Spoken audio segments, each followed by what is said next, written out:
Welcome to Sai சோலை academy.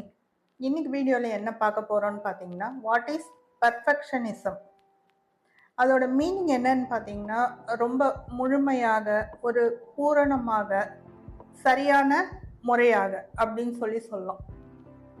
ஒரு it is a form of a individual பர்சனாலிட்டின்னு கூட சொல்லலாம். அது என்னன்னு பார்த்தீங்கன்னா, கனவு மெய்ப்பட வேண்டும் அப்படின்றது பாரதியாரோட மிக புகழ்பெற்ற ஒரு பாடல் வரி.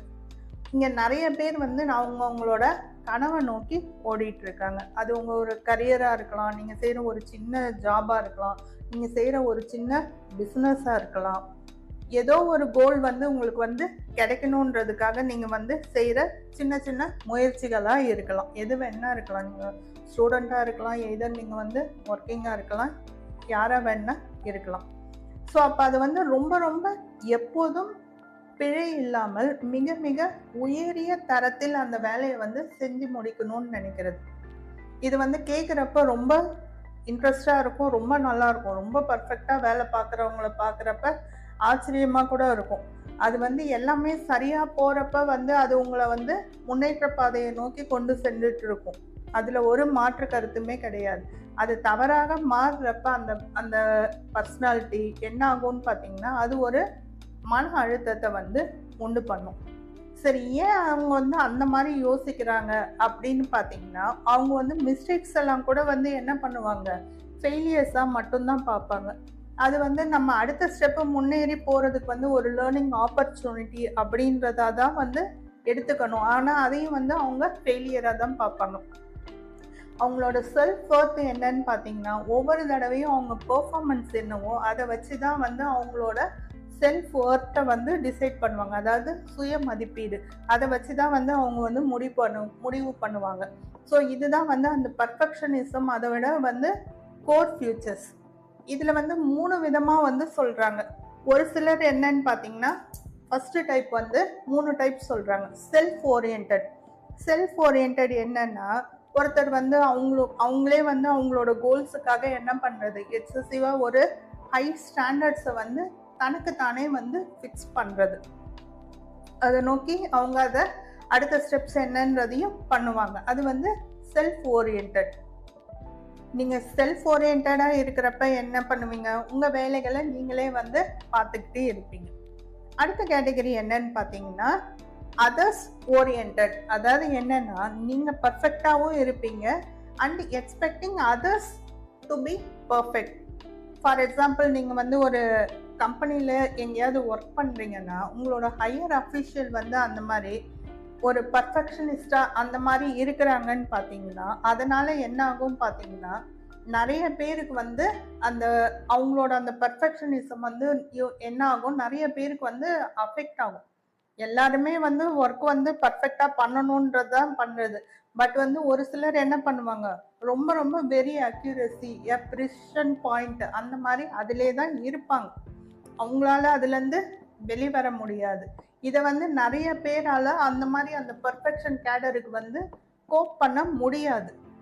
இன்னும் ஸ்டூடெண்ட் கேட்டகரியில் பார்த்தீங்கன்னா, நிறைய படிக்கிற டாப்பர்ஸு, நிறைய ஸ்டூடெண்ட்ஸ் எல்லாருமே பார்த்தீங்கன்னா, அதில் ஒரு சிலர் இந்த பர்ஃபெக்ஷன் இந்த கேட்டகரியில் ரொம்ப ரொம்ப தடுமாறுவாங்க, இந்த இதில் ஹேபிட் இருக்கிறப்ப. அடுத்தது என்னன்னு பார்த்தீங்கன்னா, சோஷியலி ப்ரிஸ்கிரைப்டு.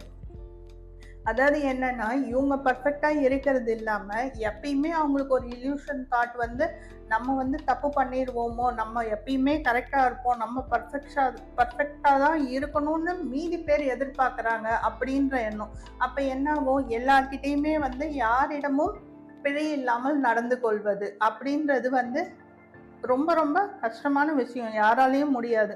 ஸோ அந்த ஃபியர் ஆஃப் ஜட்ஜ்மெண்ட்டு, தப்பாக நினச்சிருவாங்களோ, நம்ம இந்த வேலை பார்த்து கொடுக்கலனா அப்படி நினச்சிருவாங்களோ அப்படின்னு அதோட தாட்ஸ்லேயே இருக்கிறது. இதுதான் 3 விதமான பர்ஃபெக்ஷனிசம்.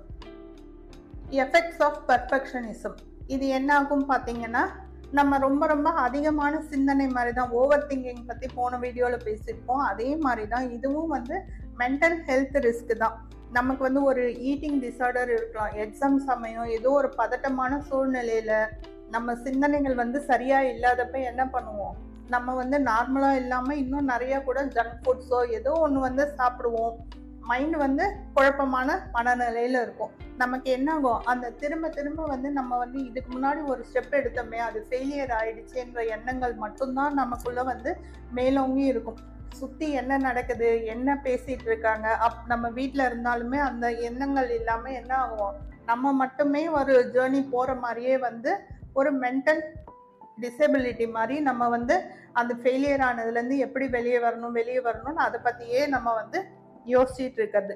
இதனால் என்னாகும் பார்த்தீங்கன்னா, எமோஷ்னலாக வந்து உங்களோட செல்ஃப் எஸ்டீம் வந்து டவுன் ஆகும்.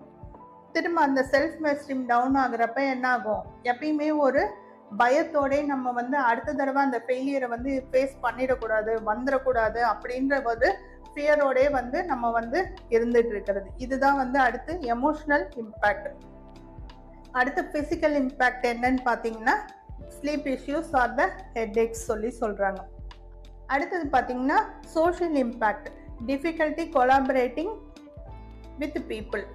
நம்ம வந்து அந்த மாதிரி சிச்சுவேஷனில் இருக்கிறப்ப பார்த்தீங்கன்னா நம்ம வந்து நம்ம தாட்ஸ்லேருந்தும் வெளியே வராமல் நம்ம என்ன பண்ண மாட்டோம், கொலாபரேட்டிங் பீப்புள். நம்ம வந்து ஒரு ஒர்க் பிளேஸில் இருக்கிறதாகட்டும், இல்லை நீங்கள் வெளியே ஒரு பப்ளிக் பிளேஸில் மிங்கிள் ஆகி போனாலுமே கூட, வாட் எவர் க்ரௌடடாக இருந்தாலுமே இல்லை வேறு என்விரான்மெண்ட்டில் நீங்கள் எப்பயுமே தனியாகவே இருக்கிறது, யார் கூடயுமே வந்து மிங்கிள் ஆகி பேசாமே இருக்கிறது. அதுதான் வந்து சோஷியல் இம்பேக்ட் வந்து இந்த பர்ஃபெக்ஷனிசம் வந்து கிரியேட் பண்ணிடும். எப்பயுமே வந்து நமக்கு வந்து நம்ம ஃபெயிலியர் இதுலேருந்து வெளியே வர்றது தான் என்னன்றது தான் யோசிப்போமே தவிர, கூட இருக்கிறவங்க என்ன ஜட்ஜ் பண்ணுறாங்க, என்ன சொல்கிறாங்க, எதையுமே வந்து கேட்குற மனநிலையில் இருக்க மாட்டோம். ஹோப் இந்த வீடியோ உங்களுக்கு ரொம்ப பிடிச்சிருக்குன்னு நம்புகிறேன். உங்களோட ஃப்ரெண்ட்ஸ் குரூப் இன்னும் நிறைய பேருக்கு வந்து இந்த வீடியோவை வந்து மறக்காமல் ஷேர் பண்ணுங்கள், சப்ஸ்கிரைப் பண்ணி ஃபாலோ பண்ணுங்கள். உங்கள் ஃப்ரெண்ட்ஸ் குரூப்பில் வேறு யாராவது இந்த மாதிரி பர்ஃபெக்ஷனிசம் இந்த மாதிரி கேட்டகரியில் இருந்தால் நீங்கள் வந்து கமெண்ட் செக்ஷனில் உங்களோட எக்ஸ்பீரியன்ஸை வந்து ரைட் பண்ணுங்கள். ஸோ கீப் சப்போர்ட்டிங் சாய் சோலை அகாடமி. தேங்க்யூ.